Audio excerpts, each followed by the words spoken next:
আসসালামু আলাইকুম ওরহমতুল্লাহ। আজকে আমি দেখাইতে যাচ্ছি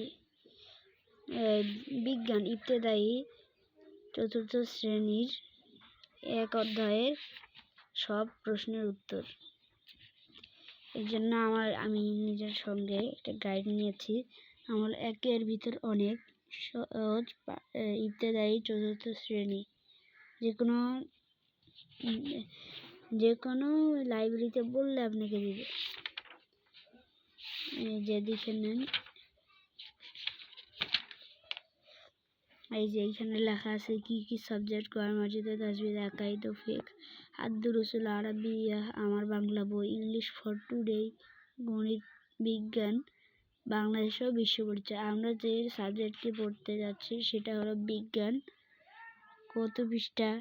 521। আচ্ছা, চলুন বাহির করা যাক। 521 আমরা বাহির করতেছি।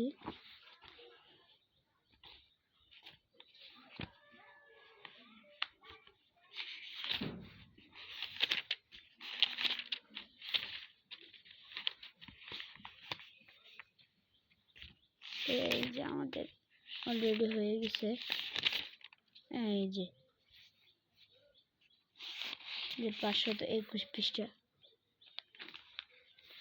এই যে প্রথম অধ্যায়ের যে প্রশ্নের উত্তরগুলো হলো, 1 নম্বরে হলো ড্যাশ হলো এমন একটি জায়গা যেখানে প্রাণী নিরাপদ থাকে।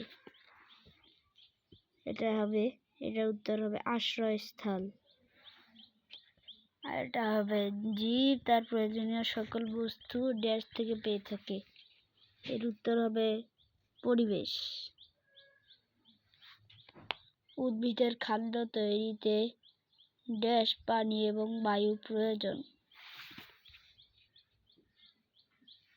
সূর্যের আলো এবং বায়ু প্রয়োজন।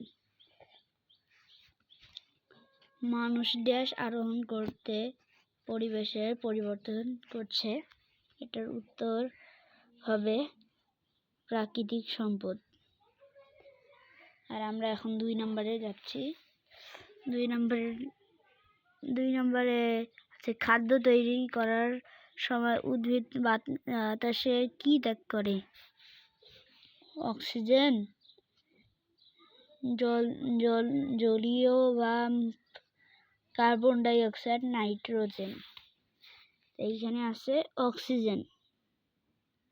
এই যে অক্সিজেন আছে। আর 2 নম্বর, বেঁচে থাকার জন্য প্রয়োজনীয় শক্তি মানুষ কোথায় থেকে পেয়ে থাকে? বায়ু, পানি, মাটি, খাদ্য। এইখানে উত্তর আছে খাদ্য। আমরা এখন 3 নম্বরে চলে যাচ্ছি।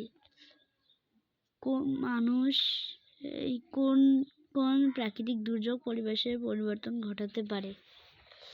আসেন দেখে নিই।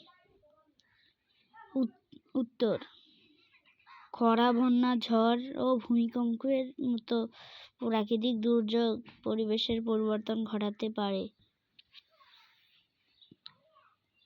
জীবের বেঁচে থাকার জন্য কি কি প্রয়োজন?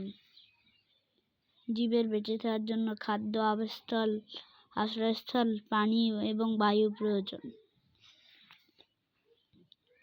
উদ্ভিদের খাদ্য তৈরিতে কি কি প্রয়োজন?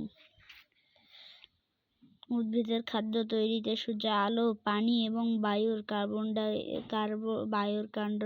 কার্বন ডাই অক্সাইড প্রয়োজন।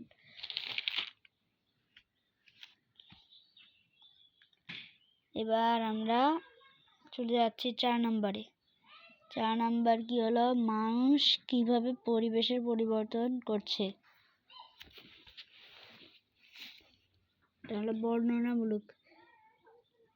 মানুষ নানা কর্মকাণ্ডের মাধ্যমে পরিবেশের পরিবর্তন করছে, যেমন প্রয়োজনীয় জ্বালানি এবং গৃহ নির্মাণ সামগ্রীর জন্য অনবরত গাছ কাটার মাধ্যমে, শস্য উৎপাদনে, খামার তৈরি এবং বাড়িঘর, রাস্তাঘাট ও কলকারখানা তৈরিতে বনভূমি নষ্ট করছে। বিভিন্ন ধরনের প্রাকৃতিক সম্পদ আরোহণের মাধ্যমে।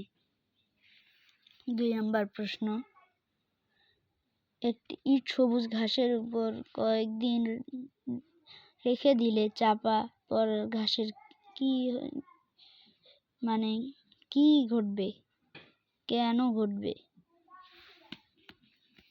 যে 2 নম্বর উত্তর, একটি ইট সবুজ ঘাসের উপর কয়েকদিন রেখে দিলে ইটের নিচে চাপা পড়া ঘাসের রং সাদা হয়ে যাবে, কারণ উদ্ভিদের বেঁচে থাকা ও বৃদ্ধির জন্য পানি, সূর্যের আলো ও বায়ুর প্রয়োজন। পাতার সবুজ বর্ণের জন্য সূর্যের আলোই মূলত দায়ী। ইট চাপা দেওয়া হলে সবুজ ঘাসগুলো সূর্যের আলো পাবে না, ফলে ঘাসগুলো সাদা রং ধারণ করবে। এবং আমরা চলে যাচ্ছি 3 নম্বর, পরিবেশের পরিবর্তনের ফলে জীব কিভাবে ক্ষতিগ্রস্ত হয়? 3 নম্বর প্রশ্ন উত্তর, পরিবেশ পরিবর্তন ফলে বন্যা, খরা, ঝড় এবং ভূমিধ্বস এর মতো বিভিন্ন ধরনের প্রাকৃতিক দুর্যোগ সংঘটিত হয়। এর ফলে জীব নিম্নলিখিতভাবে ক্ষতিগ্রস্ত হয়। মানুষ ও অন্যান্য জীবের মৃত্যু ঘটে, বাসস্থান মারাত্মক ক্ষতিগ্রস্ত হয়, ফসলের জমি নষ্ট হয়, গাছপালা, বনভূমি নষ্ট হয়ে যায়। এখন আমরা যা করব সেটা হলো 4 নম্বর, আবাসস্থল ও আশ্রয়স্থলের মাঝে পার্থক্য। এই যে দেখেন, আবাসস্থল উদ্ভিদ ও প্রাণীকে বিরূপ আবহাওয়া ও আক্রমণকারী প্রাণী থেকে রক্ষা করতে পারে না। সকল জীবের জন্যই আবাসস্থল প্রয়োজন। আবাসস্থলে উদ্ভিদ জন্ম নেয় এবং প্রাণী বাস করে।